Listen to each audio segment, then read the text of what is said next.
All right, welcome to Overtime with Jared P. and Johnny O. We have a special show today. I'm introducing one of our loyal sponsors. We have Blaze Thompson from PurEnergy Fitness here in Greensboro. And we're going to do some little Q&A with him. And I just want to mention our other sponsors that have been really good to us as far as with our overtime with Jared P. and Johnny L. Talking a lot of sports over the last. We're going on our 34th episode, so we're pretty excited about that. But some of our other sponsors are Estate Jewelry and Loan, Salsaritas, Imperial Marketing Solutions, Shank and Torrance Insurance, Live Hydration Spa, Elite Chiropractic Performance, and Surf Hippie Fishing. And Blaze joined us a couple 3 weeks ago, and we really do appreciate it. So, all right, Blaze. Well, how you doing, man? How are things at PurEnergy Fitness? Things are going great. Good morning. Good to see you. We've had a busy morning, as we normally do, waking up here and getting after it one rep at a time since around 6 a.m. today. So, yeah, we're doing just fine. Good.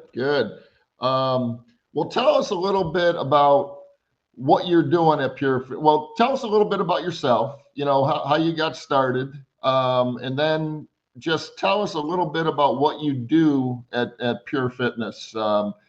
From whatever age group that you work with up to, wherever, just give us a little scope on that. Okay, that sounds great. So my name is Coach Blaze Thompson. I have been in the fitness industry really since I was in the womb, right?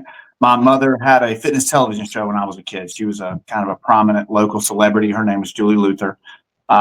It's a gift and a curse. When I was in fifth grade, kids on the bus would say, "I saw your mom in her leotard last night," and I would have to beat them up. With that, it's been something that I've done my whole life. When I first got out of college, I worked corporate for a year and realized that fitness was what I was really called to do. And me and my mother ran PurEnergy Fitness together for about 9 years. From there, I moved on to Prolific Sports Performance. Worked there with Ricky Prohl for a decade.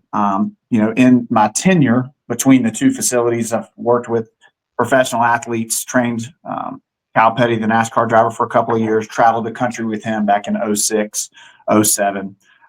Worked with everyday folks, general population, Cam Newton and the Carolina Panthers wide receivers here and there at Prolific Park. NBA, a little bit of everything, but the meat and potatoes of what I've always done is teach folks how to take care of themselves from the inside out, one rep at a time. During the pandemic, lots of coaches didn't know what to do. Suddenly there weren't, machines and weights available, and I knew exactly what to do. You work out, you go outside, and we took suspension trainers and routines and took all of our folks and went out in the woods, which is kind of where my fitness journey with PurEnergy began years before. And we would run big boot camp programming outside, and this was pre Spartan race, and we were doing at Country Park, we'd have 50 people at 6 a.m. in the morning, 5 days a week, running through the woods, doing all kinds of cool functional exercise. So in 2020, during the pandemic, back outside, I realized it was time to do something different. My mother was ready to retire. I left Prolific Park and came back to PurEnergy Fitness and took this business from what it had been and kind of molded it a little bit to what it would be post-pandemic. So these days, we are more of a fitness boutique center. We run 4 big branches of service: our personal training, our small group training, our Rock Steady boxing program, which is specifically for folks with Parkinson's. And then we service lots of seniors. We run Silver Sneakers. The deal is we've been in town for 35 years. That gives us a lot of trust with that population. We have a lady that's 100 years old that comes in and works out regularly. We make sure to teach people a real foundation for wellness. It's called the 1, 2, 3. It's our practical approach, our balanced approach to fitness. 1 day a week, you've got to plan and execute your nutrition. If you're not eating right, you're spinning your wheels. 2 days a week of strength training is a minimum to get results. You can do more, but you got to do at least 2. And then 3 days a week of cardio is the minimum to help your most important muscle, your heart muscle. And when you put those 3 things together, the synergy of them helps you to have a healthy body fat percentage and a healthy life, 1 rep at a time. From there, we really are about empowerment. our slogan is ignite your pure energy. We want to teach people how to do this so they can do it, on their own. That's why we kind of have different models of service, so you can figure out where you're at and then find out what fits you going forward with how you want to take care of yourself. And the last piece I'll add is just that's what intrigued me about this podcast, because as a person who's trained professional athletes, what I know is professional athletes train for a reason, for a season, right? Now I'm 46 years old, 47 this year, and my sport now is go to the beach. So I like to set up periodization around the summer being the time I want to aesthetically look the leanest, but I want to feel good and be healthy all year long. And so we build programming kind of in our empowered form we run something called Stronger, Healthy, Better, Maintain, which is a yearly training protocol that during the cold months, we focus on getting stronger. Then we focus on changing up the rep ranges a bit and lightening the load, so we help the connective tissue get healthy again after that heavy lifting. So we go stronger in the winter, healthy kind of into winter, into spring, and then we run what's called better, which is more high intensity metabolic conditioning, which burns a little more calories during the little last bit of summer, to then go into what we call maintain during the holiday season. And during that time, we make folks guess a lot, and we really pay attention to food, because most people gain about 10 pounds during the holidays. And then you run that programming in a yearly fashion to keep people moving. I like to say we're all on an escalator that's going down, and when you're doing nothing, you're going right down on that bad boy. And most people just break even, but when you train intelligently and you add a goal with specificity to it, then it gives you an opportunity to create metrics that help you keep pace, if not maybe just stay right ahead of that thing taking you down. So yeah, that's a lot of what we do. We do that by service level, and based on the season of life you're in, we choose programming that's appropriate for the individual and their goal. So, I'm going to train everybody with a foundation of let's be healthy first. Yeah. Can you move well? Do you have previous injuries? And then from there, once you've got a good foundation, we try to help you meet your goal. And we also use that intelligent programming with a yearly mix, where we sometimes put the pedal on and always make sure to pull the pedal back off. Most people train too hard. I know that sounds wild, but that's not the answer. The answer is balance and consistency. And that's really what we try to teach.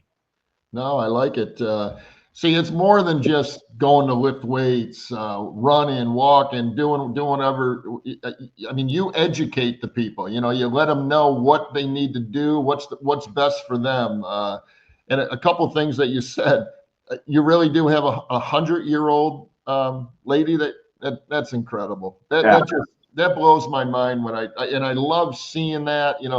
Even walking at the country park, I'll see someone that might be in their, I don't know, 80s or 90s and still out there doing it.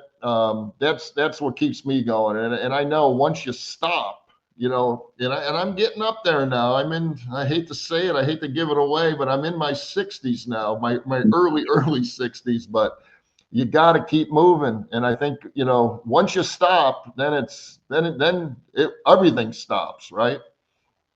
Absolutely. Well, the analogy is like if you think of an old bicycle, if it sits still and sits out in the rain, rust collects. Yeah. And the same thing does on our body.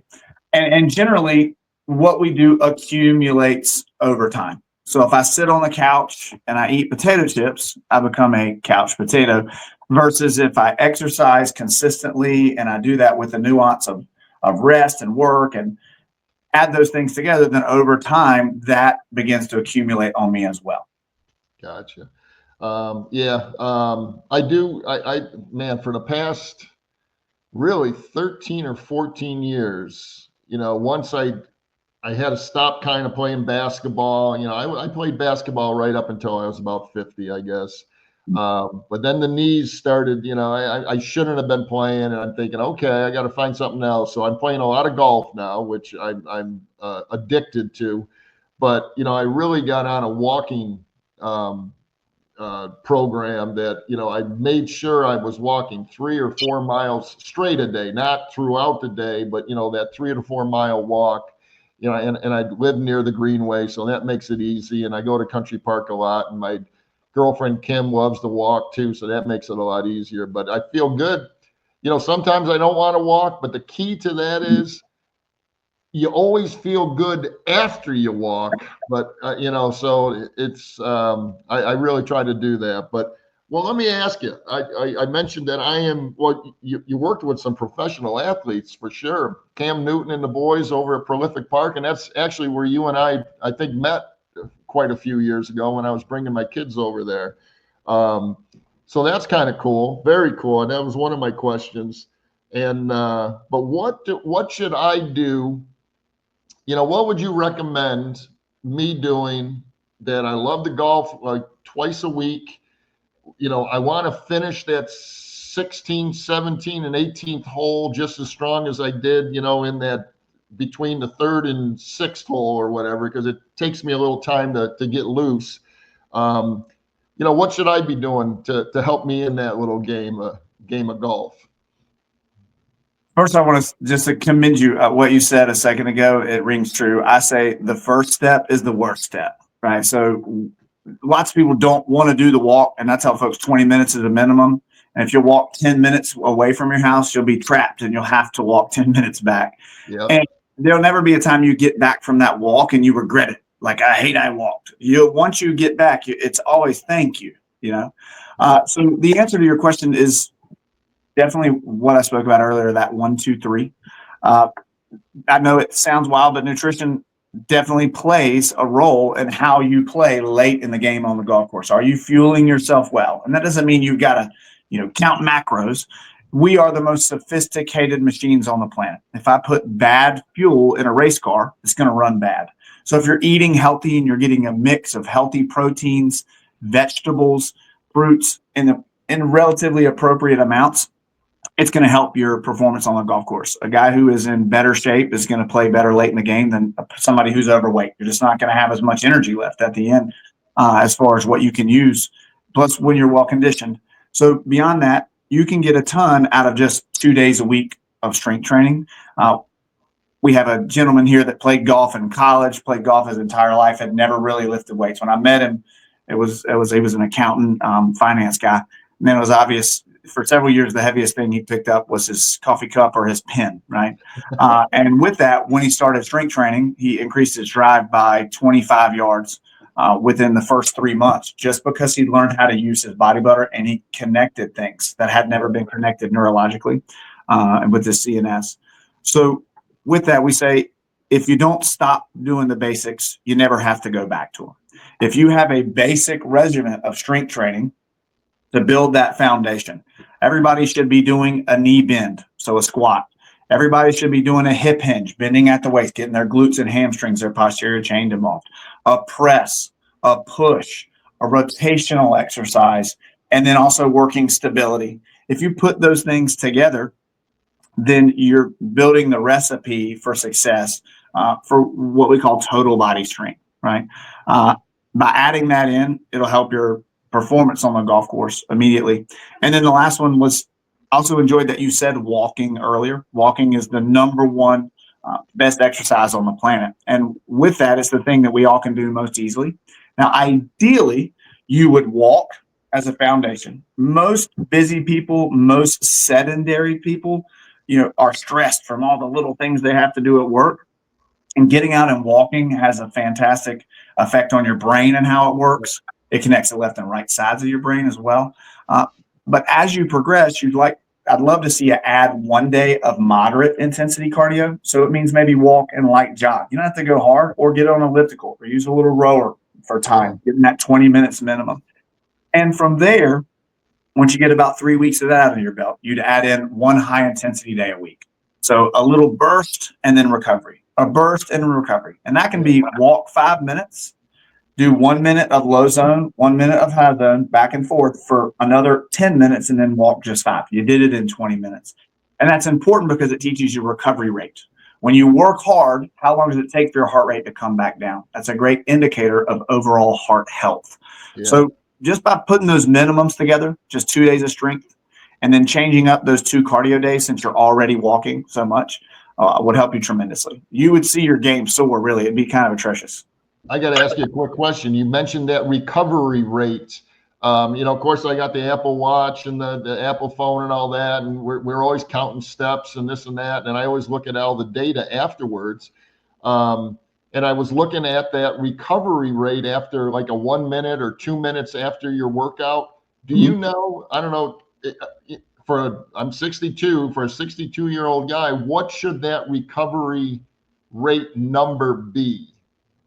So the best thing to do is whenever you take your heart rate up, when we look at VO2 testing, maximum capacity of our cardiovascular engine, you're going to get, after doing that, you're going to get that. If you push your heart rate up to the top, how long does it take to come back down to a resting rate? Now, your resting rate when you're sitting in a chair, depending on the individual, if you're super fit and have a big, strong engine, you may go as low as 50, but the average is around 65 to 70. And when I'm just, here talking, it's going to be about 85 in that range somewhere to 90-ish. And if I'm walking, if that's my recovery rate there, it's probably going to, depending on age is a factor too. The numbers kind of come down as you get older. But let's say that when you're walking, you notice your heart rate is 110 beats to 115 beats. Mm-hmm. And then you spike it. You purposely bring it up. What's important to see is how long did it take to bring it back down? Was it 30 seconds? Was it 50 seconds? Okay. And then when you repeat that the next few times, how long did it take to come back down in the subsequent sets? So once that percentage of 30 seconds has increased by about 10%, then you're done for the day with that interval training. That's kind of the rule of thumb. And that means I went from 30 seconds to about 35, 38 seconds. I've kind of wasted my nervous system. What we're trying to do is get it to be efficient. And then from there, a general baseline is going to be dependent on a couple of factors. It's not as straight of an arrow as if you're, going super hard, running up a hill, it's going to take you a little longer than if you're going, and just doing a lighter increase than if you just went incline on a treadmill for a few minutes. So maximum capacity versus, a sub-maximal capacity is going to determine how long it takes to come back down. But a general rule of thumb would be you'd want it to come back down within 30 seconds to a minute. Okay. All right. Yeah, it's showing like 20 or 22 beats after a minute or 2 minutes, which according to Apple, it's pretty good, I guess. So I was kind of happy about that, but about 3 or 4 months ago, for whatever reason, it wasn't going down as low, but who knows how accurate that was.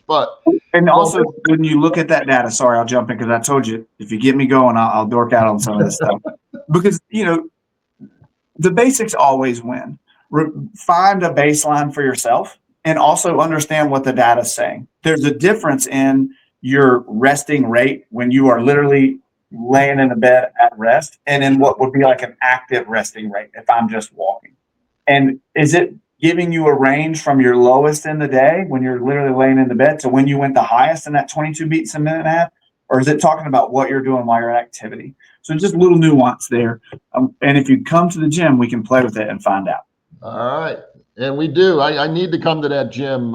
You are hearing it from Blaze Thompson, Coach Blaze Thompson at PurEnergy Fitness here in Greensboro. And you can see on the bottom here, you can go to the website, www.pureenergyfitness.com. Blaze, you have educated me quite a bit, and I hope that the people that are going to be listening to this will get a lot out of it, because I know I just did. But I got one more question for you. Who are you picking in the Final Four? I got to get a little sports in here. Who are you picking to win the Final Four? I grew up here, so I got to pull ACC. I'd love to see Duke go out there and do it. I went to East Carolina. I do not have a dog in the fight, especially in basketball. Yeah. But those boys are nasty. They are. To watch the talent on that team. Yeah. I liked the Alabama game the other day. I like the number 4 on Alabama. I've watched that kid for a few years. I can't remember his name right now. But, Duke is so dominant. They don't have to – he doesn't, everybody talks about oh, my God, why can't I remember his name? The number 1 guy. What's his name on Duke? Silver Flag. Yeah, like the dude doesn't even have to play good. They've got – and to see their center get all those dunks in the last game, it's like, oh, they still haven't really tapped everything they could do. So no. And this is – I'm not a big Duke fan. You know, I'm from Syracuse originally. I've been down here quite 30 years, and so I'm still a Syracuse fan. But I've always been kind of anti-Duke. But this is the best Duke team I've seen in a long time. So Yeah, and it's I'm hoping for Auburn to win is my pick. But I think it's anyone's game. But I hate to agree with you, but I think Duke has the edge over the other three right well, and now. the other thing is they're so young, so you would think that they could blow it just because they're young, but it Yeah, feels like they're more mature. I mean, with Cooper yeah, Flag barely being 18, he I just know. seems to play so much more mature. So I I know. think they look pretty good. But with sports, anything can happen. That's why we watch. That's right. That's right. Well, thank you very much, Coach Blaze Thompson, again from Pure Energy Fitness in Greensboro, North Carolina. We appreciate your time, man. Yes, sir. Thank you. Thank you.